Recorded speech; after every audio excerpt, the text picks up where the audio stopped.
Students and parents எல்லாருக்கும் வணக்கம். C அகாடமிலிருந்து இந்த வீட்டில் நம்ம என்ன பார்க்க போறோம்னா, நீட் யூஜி 2025 எக்ஸாமினேஷனுக்கு எல்லாருமே நல்லபடியாக அப்ளை பண்ணி முடிச்சிருப்பீங்க. கண்டிப்பாக சக்ஸஸ்ஃபுல்லாக அப்ளிகேஷனை சப்மிட் பண்ணியிருப்பீங்க. அக்னாலஜிமெண்ட்டும் இப்போ வந்திருக்கும். இன்கேஸ் ஏதாச்சும் சின்ன கரெக்ஷன் பண்ணணும்னா அதுக்கு கரெக்ஷன் விண்டோ ஓப்பன் ஆகுது. அதை பற்றி தான் டீட்டெயிலாக இந்த வீடியோவில் உங்களுக்கு சொல்ல போகிறோம். ஸ்டூடெண்ட்ஸ் கொஞ்சம் கரெக்டாக ஃபாலோ பண்ணிக்கிங்க. எதாச்சும் உங்களுக்கு தேவைப்பட்டால் கண்டிப்பாக சேஞ்சஸ் பண்ணணும்னா கண்டிப்பாக பண்ணிக்கலாம். அது என்னென்ன சேஞ்சஸ் பண்ணலாம்னு அவங்க ஒரு லிஸ்ட் ஆஃப் கிரைட்டீரியா கொடுத்துருக்காங்க. அதை மட்டும் தான் மாற்றலாம். அதை பற்றி உங்களுக்கு டீட்டெயிலாக சொல்கிறோம். கரெக்டாக ஃபாலோ பண்ணிங்க. சரிங்களா? சரி, ஃபர்ஸ்ட் கரெக்ஷன் என்ன கொடுக்கலாம்னு பார்த்தீங்கன்னா, அவங்க வெப்சைட்டில்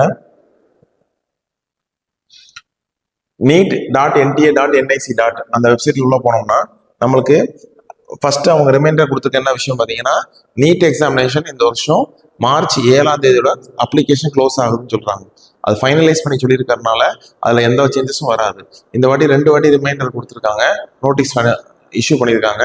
அதனால இந்த வாட்டிக்கு மேலே 7 அப்புறம் கண்டிப்பாக ஓப்பன் ஆகிறதுக்கு வாய்ப்புகள் ரொம்ப ரொம்ப ரொம்ப கம்மி. அதனால ஃபைனலாக அவங்க என்ன சொல்லிட்டாங்க பார்த்தீங்கன்னா, கரெக்ஷன் விண்டோ டேட்டும் ரிமெம்பர் பண்ணிட்டாங்க. அதனால ஸ்டூடெண்ட்ஸ் சக்ஸஸ்ஃபுல்லாக அப்ளை பண்ணவங்க இந்த கரெக்ஷன் விண்டோவில் சேஞ்சஸ் பண்ணலாமா பார்த்துங்க. அதில் கரெக்ஷன் விண்டோவில் என்னென்ன பர்டிகுலர்ஸ் மாற்றலாம்னு சொல்லியிருக்காங்க, அதை பற்றி தான் பார்க்க போகிறோம். இந்த நோட்டீஸ் 6 கொடுத்துருக்காங்க. இந்த 6 கொடுத்துருக்கிறதுல எக்ஸாமினேஷன் பார்த்தீங்கன்னா May 4 மதியானம் 2 to 5 நடக்க போகுது இந்தியா டைமில் சொல்லியிருக்காங்க. இந்த கரெக்ஷன் விண்டோ பார்த்தீங்கன்னா 9 11 வரைக்கும் பண்ணலாம் அப்படின்னு சொல்லியிருக்காங்க. 9 11 வரைக்கும். இந்த எக்ஸாமினேஷன் 11 அப்புறம் after this deadline no future correction will be permitted under any circumstances. சரிங்களா? எந்த ஒரு சிச்சுவேஷனுக்காகவும் ஓப்பன் ஆகாது அப்படின்னு சொல்லி ரொம்ப டீட்டெயிலாக சொல்லியிருக்காங்க. அதனால கரெக்ஷன் இருந்துச்சுன்னா இந்த 3 days மாற்றிக்கிற மாதிரி சொல்லியிருக்காங்க. டைமிங் பின்னாடி அப்டேட் பண்ணுவாங்க. சேம் திங் பார்த்தீங்கன்னா, students one time facility extend பண்ணுறதுக்கு அவாய்ட் ஹார்ட்ஷிப்ஸ் டு தெம் அப்படின்னு கொடுத்துருக்காங்க. ஸ்டூடெண்ட்ஸ் இந்த ஒரு டைமை கரெக்டாக யூஸ் பண்ணிக்கிங்க. எக்ஸ்ட்ரா ஃபியூச்சர்ஸில் எந்த காரணத்துக்கு ஒன்றும் ஓப்பன் ஆகாது. இது ஃபைனலைஸ் பண்ணி சொல்கிறோம்னு சொல்லியிருக்காங்க. புரியுதுங்களா? ஓகே. இன்கேஸ் நீங்கள் எக்ஸ்ட்ரா ஃபீஸ் கட்டியிருந்தீங்க, இல்லாட்டி ஃபீஸ் அதிகம்னா கட்டணும், எக்ஸ்ட்ரா ஃபீஸ் கட்டியிருந்தா எக்காரணம் ரீஃபண்ட் வராது அப்படின்னு சொல்லியிருக்காங்க. ஓகேவா? ஓகே. அவங்க என்ன கரெக்ஷன் சொல்லியிருக்காங்க பார்த்தீங்கன்னா, மொத்தம் 3 கிரைட்டீரியா கொடுத்துருக்காங்க. என்னென்ன கிரைட்டீரியான்னு ஃபர்ஸ்ட் பார்ப்போம். ஃபர்ஸ்ட் விஷயம் பார்த்தீங்கன்னா, கேண்டிடேட் ஷேல் அலோடு எனி ஒன்னா அவங்க 2 ஆப்ஷன் கொடுத்துருக்காங்க. அதில் ஏதாச்சும் ஒன்றா மட்டும் மாற்றலாம் அப்படின்னு கொடுத்துருக்காங்க. அது என்னன்னு பார்த்தீங்கன்னா, ஃபர்ஸ்ட் ஃபாதர் நேம், அடுத்து mother name and qualification occupation. இந்த சேஞ்சஸில் ஏதாச்சும் ஒன்று அப்பாவுக்கும் அம்மாவுக்கும் மாற்றிக்கலாம். 3 விஷயமும் அப்பாவுக்கும் அம்மாவுக்கும் ஒன்று மாற்றிக்கலாம். சரிங்களா? ஏதாவது ஒன்று தான் மாற்ற முடியும். ஓகேவா? ஓகே. அடுத்து 2வது changes change add all the following fields. மொத்தம் 6 பாயிண்ட் கொடுத்துருக்காங்க. இந்த 6 பாயிண்ட்டுமே நம்மளுக்கு சேஞ்சஸ் பண்ணுறதுக்கு வாய்ப்புகள் உண்டு. அது என்ன சேஞ்சஸ்ன்னு பார்த்தீங்கன்னா, ஃபர்ஸ்ட் பார்த்தீங்கன்னா எஜுகேஷனல் குவாலிஃபிகேஷனில் 10th and 12th ஏதாச்சும் நீங்கள் கரெக்டாக தப்பாக பண்ணியிருந்தீங்கன்னா, கரெக்டாக பண்ணியிருந்தா எந்த பிரச்சனையும் கிடையாது. இன்கேஸ் தப்பு பண்ணியிருந்தோம்னா நம்மளுக்கு சேஞ்சஸ் பண்ணுறதுக்கு ஒரு ஆப்பர்ச்சுனிட்டி. சரிங்களா? அடுத்து ஸ்டேட் ஆஃப் எலிஜிபிலிட்டி. நீங்கள் ஸ்டேட் ஆஃப் எலிஜிபிலிட்டி ஏதாச்சும் தப்பு பண்ணியிருந்தீங்க அப்படின்னா, நம்ம 12th எந்த ஸ்டேட்டோ அதுதான் நம்ம மென்ஷன் பண்ணணும். அந்த ஸ்டேட்டில் நம்மளுக்கு எலிஜிபிலிட்டி இருக்கு ஆனால் இல்லையான்னு நீங்கள் பார்த்து. புரியுதுங்களா? அடுத்து கேட்டகரி ரொம்ப ரொம்ப முக்கியம். ஆல்ரெடி நம்ம சொல்லியிருப்போம். First general category, general EWS, அடுத்து ஓபிசியில் யார் பார்த்தீங்கன்னா, தமிழ்நாட்டில் யார் பிசி, பிசிஎம், எம்பிசி, டிஎன்சி இவங்க எல்லாருமே கேட்டகரியில ஓபிசியில் வருவாங்க. அதுல என்சிஎல் வருவாங்க. நிறைய ஸ்டூடெண்ட்ஸ்க்கு டவுட் இருக்கு, சார் நான் என்சிஎல் இல்லை, நான் கிரிமி லேயர்ல வரேன் அப்படின்னா, நீங்க தமிழ்நாட்டில் வரும்போது பிசி, பிசிஎம், எம்பிசி, டிஎன்சி வருவீங்க. தமிழ்நாட்டில் கோட்டால நீங்க அலாட் பண்ணணும்னு ஆசைப்பட்டீங்கன்னா இந்த 4 கேட்டகரியில் இருக்கவங்க ஓபிசி, என்சிஎல் கொடுக்கறதுக்கு பாருங்க. சரிங்களா? அடுத்து எஸ்சி எஸ்சியும் எஸ்சிஏவும் வருவாங்க. எஸ்டி எஸ்டி மட்டும் வருவாங்க. இதுதான் இருக்கிற விஷயங்கள். ஓகேவா? அதனால ஸ்டூடெண்ட்ஸ் யார் யாருக்கு எந்தெந்த கேட்டகரி இருக்கீங்களோ அது கரெக்டாக ஃபாலோ பண்ணிங்க.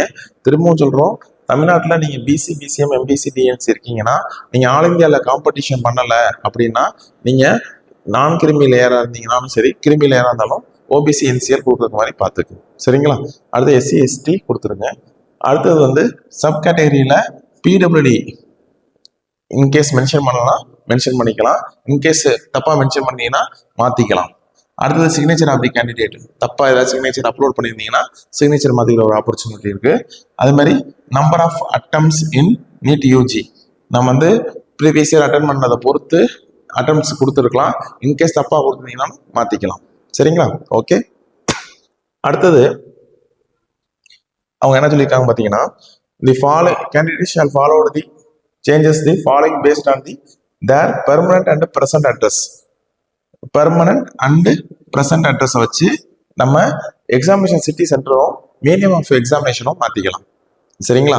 இதில் ரெண்டுமே ரொம்ப முக்கியமான விஷயம். ஃபர்ஸ்ட் வந்து மீடியம் ஆஃப் எக்ஸாமினேஷன் வந்து பார்த்தீங்கன்னா மொத்தம் 13 லாங்குவேஜஸ்ல நடக்குது. எங்கள் ஸ்டூடெண்ட்ஸ்க்குலாம் நாங்கள் என்ன பண்ணுறோம்னா, சி அகாடமியில் படிக்கிற ஸ்டூடெண்ட்ஸ்க்கு எல்லாருக்குமே நாங்கள் தமிழ் மீடியம் தான் கொடுப்போம். கொஸ்டின் பேப்பர் தமிழ் மீடியம் கொடுப்போம். எதுக்குன்னா கொஸ்டின் பேப்பர் தமிழ்லையும் வரும், இங்கிலீஷ்லையும் வரும். அதனால சென்டரை வந்து தமிழ்நாட்டில் கண்டிப்பாக அலாட் பண்ணுறது வாய்ப்பு இருக்கு. இன்கேஸ் தமிழ் மீடியம் கொடுத்துருந்தீங்கன்னா உங்களுக்கு என்னென்ன சென்டர் இருக்குன்னு பார்த்தீங்கன்னா, தமிழ்நாடு, பாண்டி, அடுத்து வந்து அந்தமான் அண்டு நிக்கோபார், இந்த 3 சென்டர்ல இருக்க சென்டர்ஸ்லாம் அவைலபிலிட்டி இருக்கும். இந்த 3 சென்டர்லையும் நம்மளுக்கு தமிழ் கொஸ்டின் பேப்பர் அவைலபிலிட்டி இருக்கு. புரியுதுங்களா? இங்கிலீஷும் கொடுத்தா இந்தியாவில் இருக்க எல்லா சென்டரும் காமிக்கும். தமிழ்நாட்டில் பார்த்தீங்கன்னா தமிழ் கொடுத்தீங்கன்னா இந்த 3 ஸ்டேட்ல இருக்க சென்டர்ஸும் காமிக்கும். புரியுதுங்களா? ஓகே. அடுத்து வந்து எக்ஸாமினேஷன் சிட்டி செலெக்ஷன். சிட்டி செலெக்ஷனை பொறுத்த வரைக்கும் நிறைய பேர் என்ன பண்ணியிருப்பீங்கன்னா, நீங்கள் இப்போ ரெகுலர் ஸ்டூடெண்ட்ஸாக இருக்கீங்க, 12th ஸ்டூடெண்ட்ஸாக இருக்கீங்கன்னா உங்களுக்கு உங்கள் ஊர்லேயே சென்டராக கொடுத்துருப்பீங்க. இப்போ நம்ம ஸ்டூடெண்ட்ஸுக்குலாம் நிறைய என்கொயரி வந்துட்டு இருக்கு, கிராஷ் கோர்ஸ்க்காக நிறைய என்கொயரி வந்துட்டு இருக்கு. நிறைய ஸ்டூடெண்ட்ஸ் வந்து என்ன பண்ணிட்டு இருக்காங்கன்னா, வெளியூர்லேருந்து வரணும், திருப்பி நாங்கள் வந்து எங்கள் ஊர்லேயே போய் எக்ஸாம் எழுதுறதான்னு கேட்டாங்க. அவங்களுக்குலாம் நாங்கள் என்ன சொல்லியிருந்தோம் பார்த்தீங்கன்னா, எக்ஸாமினேஷன் சென்டரை மாற்றுறதுக்கு இந்த கரெக்ஷன் விண்டோவில் பண்ணிங்க அப்படின்னு சொல்லியிருந்தோம். அதனால ஸ்டூடெண்ட்ஸுக்கு ரெக்வஸ்ட் பண்ணி கேட்டுக்கிறது, இன்கேஸ் நீங்கள் எங்கேயாச்சும் கோச்சிங் சென்டரில் கிராஷ் கோர்ஸ் படிக்க போகிறதா இருந்தீங்கன்னா நீங்கள் எக்ஸாம் சென்டரை அங்கேயே போட்டுக்கிட்டா ரொம்ப நல்லாயிருக்கும். நீங்கள் திருப்பி ட்ராவல் பண்ணி உங்கள் நேட்டிவ் பிளேஸ் வந்து திருப்பி எழுதுறதை விட, நீங்கள் பிஃபோர் டே வந்து ட்ராவல் பண்ணுறதை விட, நீங்கள் எக்ஸாம் முடிச்சுட்டு அன்னைக்கு ஈவினிங்கோ இல்லாட்டி அன்னைக்கு நைட்டோ நெக்ஸ்ட் டேவோ வெக்கேட் பண்ணி கிளம்பி வரலாம். அதனால் எங்கள் ஸ்டூடெண்ட்ஸுக்கு இப்போ கிராஷ் கோர்ஸ் என்கொயரி போயிட்டு இருக்கு, நல்லாவே போயிட்டு இருக்கு. அந்த ஸ்டூடெண்ட்ஸுக்கெல்லாம் வந்து நாங்கள் சொல்லியிருக்க விஷயங்கள் என்ன, சார் நாங்கள் வந்து கோயம்புத்தூரே கொடுத்துட்டோம், சென்னையே கொடுத்துட்டோம், அப்புறம் இது நாகப்பட்டினம் கொடுத்துட்டோம் அப்படின்னு சொல்லி நிறைய விஷயம் சொல்லிட்டு இருந்தாங்க. அவங்களெல்லாம் சொன்ன விஷயங்கள் என்னன்னு பார்த்தீங்கன்னா, ஸ்டூடெண்ட்ஸுக்கு நீங்கள் தஞ்சாவூர் சென்டருக்கு நாங்கள் சொன்ன சென்டருக்கு போடுங்க அப்படின்னு சொல்லியிருந்தோம். அந்த சென்டர்ஸ் லிஸ்ட்டு கொடுத்துருந்தோம் 3 சென்டர். அந்த 3 டிஸ்ட்ரிக்ட் மட்டும் அவங்க மென்ஷன் பண்ணி மாற்றிக்கிறதுக்கு இந்த டேட்டில் மாற்றிக்கலாம். சரிங்களா? ஆனால் ஸ்டூடெண்ட்ஸை பொறுத்த வரைக்கும் ரெக்வஸ்ட், நீங்கள் எங்கேயாச்சும் கிராஷ் கோர்ஸ் படிக்க போகிறதா ஒரு ப்ரீ பிளான் பண்ணியிருந்தீங்கன்னா, நீங்கள் ஃபர்ஸ்ட் வாட்டி அப்ளை பண்ணும்போது உங்களுக்கு நியர்பை ஊராக போட்டிருப்பீங்க. இன்கேஸ் ட்ராவல் பண்ணி நீங்கள் கிராஷ் கோர்ஸ் படிக்கிற மாதிரி இருந்துச்சுன்னா, நீங்கள் கிராஷ் கோர்ஸ் எங்கே படிக்க போகிறீங்களோ அது நியர்பை நீங்கள் சென்டர்ஸ் அலாட் பண்ணிக்கிட்டீங்கன்னா, அந்த சிட்டியை கொடுத்துட்டீங்கன்னா உங்களுக்கு ரொம்ப ரொம்ப சேஃப்டியாக இருப்பீங்க. சரிங்களா? ஸ்டூடெண்ட்ஸ் இது கரெக்டாக ஃபாலோ பண்ணி, புரியுதுங்களா? ஏன்னா எங்கள் ஸ்டூடெண்ட்ஸ் படிக்கிற ஸ்டூடெண்ட்ஸுக்கு நாங்களே எக்ஸாம் சென்டர் கூட்டு வந்து அன்னைக்கு நைட்டே திருத்தி எவ்வளோ மார்க் வருதுன்னு ஒரு ஐடியா பண்ணிட்டு தான் வீட்டுக்கு அனுப்பிச்சிடுவோம். அதனால ஸ்டூடெண்ட்ஸுக்கு நாங்கள் இந்த ஃபெசிலிட்டி பண்ணி கொடுத்துட்டு இருக்கோம். அதனால ஸ்டூடெண்ட்ஸ் ஏதாச்சும் வேறு எங்கேயாச்சும் படிக்க போகிறதா இருந்தீங்கன்னா நீங்கள் இந்த ப்ரை பிளான் பண்ணிட்டு சென்டர்ஸை மாற்றிங்கன்னா மாற்றிங்க. இதுக்கப்புறம் மாற்றுறதுக்கு வாய்ப்புகள் கிடையாது. அதனால ஸ்டூடெண்ட்ஸ் கரெக்டாக ஃபாலோ பண்ணிக்க. புரியுதுங்களா? ஓகே. இந்த கரெக்ஷன் விண்டோ ஓப்பன் ஆகுது. இந்த ஸ்டூடெண்ட்ஸ் வந்து இந்த விஷயத்த எவ்வளோ தூரம் வந்து ஷேர் பண்ண முடியுமோ ஷேர் பண்ணிடுங்க. இந்த டேட்டு தாண்டி போயிடுச்சுன்னா கண்டிப்பாக வாய்ப்புகள் மாறாது, கிடைக்காது.